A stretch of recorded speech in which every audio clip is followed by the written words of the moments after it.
Okay, I actually did this recipe about a year ago, but I did it a little bit differently and using still pictures because I didn't have a good video camera at that point. So, I am going to do today, and this isn't my real cooking video for this week. I'm actually going to be making my mom's version of enchiladas, probably in a couple of days, which is going to be, I think, the first main dish that I've ever tried to do for you guys.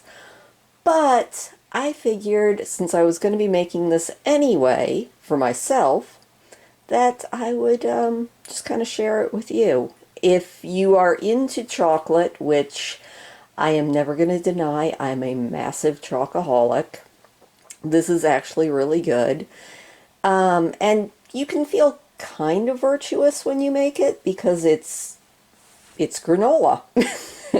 It's chocolate granola, and I changed from making this the crunchy granola that you generally get into kind of a chewy, gooey granola. So it's more like, almost more like an overnight oats, but not. Because I was making a double batch one time, and I put it into a baking dish like this one, and didn't realize that it wasn't going to dry out and get all crunchy in the baking dish, but I didn't want to then get another pan dirty and bake it again, so I just ate it that way and discovered I actually like it a lot better. So, what we are going to do is you need 3 cups of oats, a half a cup of any kind of vegetable oil, a half a cup of honey, or if you're vegan and don't want to use honey, just use maple syrup or agave. A couple tablespoons of baking cocoa. It's kind of up to you how chocolatey you want it.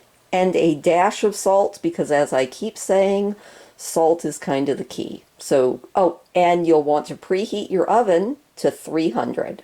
So let me get all that started and I will show you the mix here in just a minute.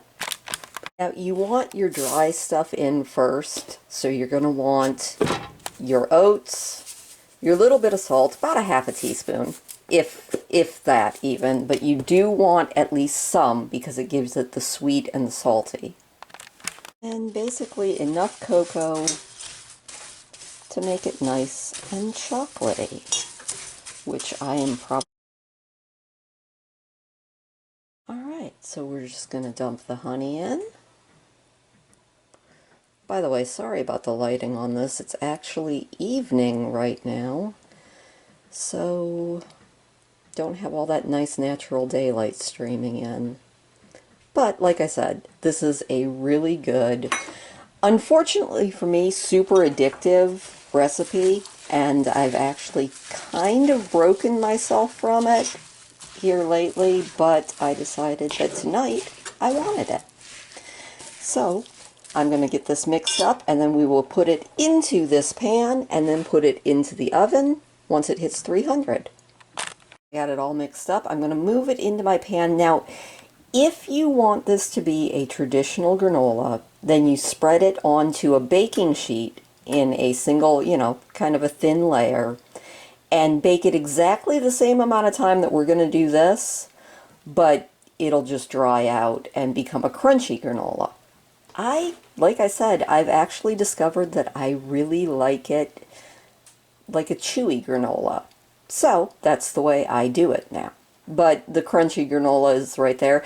If you don't like chocolate, you can do this. I've done a peanut butter granola, which is really, really good. I did that one as a crunchy. Or just a regular oats and honey. It's also really good. I like this because it satisfies my sweet tooth. And I don't think it's any less calorie than ice cream, but you can't eat ice cream every single day.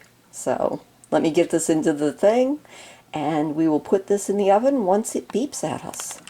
Also, the cooking ingredients for this or the baking instructions for this are the exact same whether you're doing it as crunchy or chewy granola.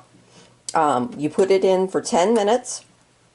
At the 10-minute point, You're just going to give it a little stir, and then 10 more minutes, and you're done. It's honestly, it's really easy. Like, I can't think of anything that's even easier. Like, this is even easier than the ice cream. So, and it's quite satisfying. I mean, you know, anything with oats kind of helps fill you up. And this has the added bonus for me of being chocolatey. So, once it's done, I will pull it out and show it to you. It's going to look pretty much exactly the same because, like I said, it's not going to be crunchy, but it's really, really good. So, oh, and I guess we will enjoy a little bit of the kitty cats because I hear them. So, hang on. What do you think, Tia? Do you like granola? I literally just fed this silly thing. But yeah, as you can see, it's evening.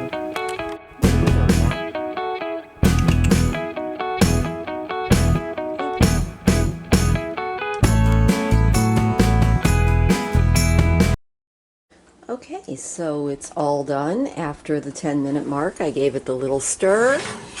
And as you can see, it really doesn't look all that different from when we put it in. But I assure you, it is cooked. And it's really, really, really tasty. And honestly, it's really filling. The only thing that you have left to do is just transfer it into a container that you have a lid for. And basically just enjoy it. Like I said, for my kids, I like to put add-ins, you know, for neighbors. If I give it away, I ask them if they would like it with fruit or with coconut or anything that you know that goes with chocolate. If you're doing just an oats and honey, again, you could throw in some trail mix either before you cook it if you want it to be slightly softened, or mix it in after for a little bit of crunch from the nuts or whatever. It's really, really easy. It's filling. It takes care of your sweet tooth if you've got one, and you can feel a little bit good about it because it's made with oats. So anyway, hope you guys enjoyed that. Like I said, probably either Sunday or Monday I'm going to have an actual main dish. I don't know if anybody other than me is enjoying these cooking videos. I'm enjoying them because I like cooking. But it's going to be my mother's version of enchiladas, which I found out when I was grown up. They're not really enchiladas, but that's still what I call them. Actually, I changed the name of them to momchiladas, just to differentiate the fact that they're not actually enchiladas. But that is what I'm going to be cooking here in the next couple days. I've got to go to town and get some supplies to make it. So hopefully I will see you for that. If not, if you try making this and you like it, let me know. If you like it crunchy, like I said, just put it onto the baking sheet so that it gets crunchy. But give it a try with the chewy version. It's pretty darn good. And I'll see you later.